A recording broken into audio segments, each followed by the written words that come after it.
কোষ শব্দটির সাথে আমরা সকলে পরিচিত, কিন্তু এই কোষটা আসলে কে আবিষ্কার করছে এবং এটার নাম আসলে কোষ দেওয়ার কারণটা কি বা সেল বলার কারণটা কি? আচ্ছা, 1665 সালে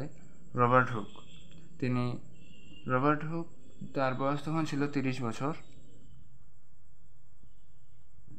1665 সালে তিনি যখন লন্ডনের রয়্যাল সোসাইটি অফ লন্ডন, মানে এটা একটা সংঘ ছিল, এখানকার তিনি যখন যন্ত্রপাতির রক্ষক হিসেবে তিনি নিযুক্ত হন, তারপর তার মাথায় একটা চিন্তাধারা আসে যে আগামী একটা সপ্তাহে একটা অর্গানাইজেশন হবে যেখানে সকল ধরনের বিজ্ঞানীরা আসবে, তাদের সামনে কী রিপ্রেজেন্ট করা যায়, কীভাবে নতুন কিছু দেখানো যায়, এবং সেই ধারণাকে তিনি সামনে রাখে। এবং তিনি ভাবেন, তিনি যেহেতু যন্ত্রপাতির রক্ষক, মানে তাকে যন্ত্রপাতি নিয়ে কিছু দেখালে তার জন্য ভালো হয়, এবং সেই দিক দিয়ে বিবেচনা করে তিনি ভাবেন অণুবীক্ষণ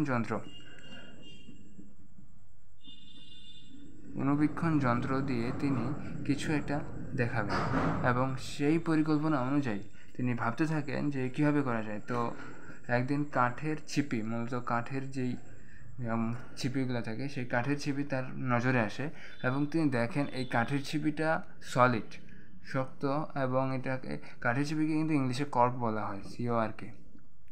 এই কাঠের ছিপি এটা কিন্তু সলিড, এটা হলো সলিড, কিন্তু এটা পানিতে ভাসতেছে।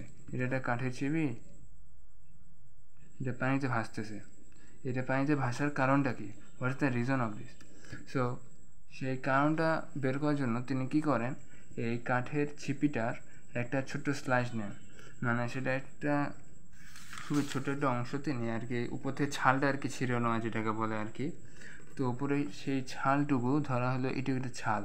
এই ছাল মানে এটা কাঠের ছিপির একটা ছাল নিয়ে তিনি অণুবীক্ষণ যন্ত্র দিয়ে তিনি সেটা দেখার চেষ্টা করেন। এবং তিনি সেখানে যে জিনিসটা দেখা পান, এটা তো অণুবীক্ষণ যন্ত্রের ভিতরটা তো এমন হয়, তো সেখানে তিনি এরকম ক্ষুদ্র ক্ষুদ্র বক্স, মানে লিটিল বক্স যেগুলোকে বলে, ক্ষুদ্র ক্ষুদ্র বক্স এরকম দেখতে পান। সো তার মাথায় তখন এইগুলি কিন্তু অনেকগুলা বক্স নিয়ে গঠিত। তো তিনি ভাবেন যে এগুলাকে আসলে যেহেতু অনেকগুলা ক্ষুদ্র ক্ষুদ্র বক্স, এবং তার কাছে তখন তার মাথায় একটা ধারণা আসে যে তিনি যে একটা আশ্রম ছিল, সেই আশ্রমে যে সন্ন্যাসীরা থাকে, সেই সন্ন্যাসীদের জন্য থাকার যে জায়গা, সেইখানকার সন্ন্যাসীদের জন্য থাকার যে ক্ষুদ্র ক্ষুদ্র প্রকোষ্ঠ বা ঘরগুলা ছিল, সেগুলোকে তারা সেই সময় প্রকোষ্ঠ বা ঘর সেল বলতো। তো ছোটো ছোটো সেগুলোকে সেল বলা হতো। তো বাংলা হলো প্রকোষ্ঠ। তো সেই দিক দিয়ে তিনি বিবেচনা করে তিনি এই ক্ষুদ্র ক্ষুদ্র প্রকোষ্ঠগুলোর নাম দেন সেল। এই মূলত এই একটা ক্ষুদ্র একটা অংশ, এটার নাম দেন সেল বা কোষ। সেখান থেকে এইটার নাম হয় কোষ, এবং এই লিটল বক্সগুলোর নাম তিনি সেল বা প্রকোষ্ঠ দেন। এবং এই সেল এটা হচ্ছে ল্যাটিন শব্দ কিলুয়া থেকে এসেছে, CELLU, কিলুলা থেকে এসেছে। ল্যাটিন শব্দ কিলুলা থেকে এসেছে। এবং এই সেল শব্দের উৎপত্তি এই সেল শব্দের উৎপত্তি, যেটার অর্থ হলো ক্ষুদ্র প্রকোষ্ঠ বা কুঠুরি।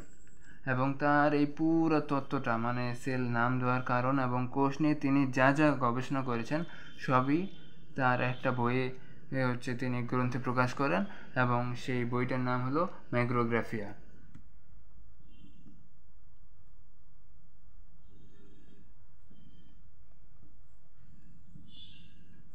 এই মাইক্রোগ্রাফিয়া গ্রন্থে তিনি সেল নিয়ে সকল তত্ত্ব তিনি বিশ্লেষণ করেন।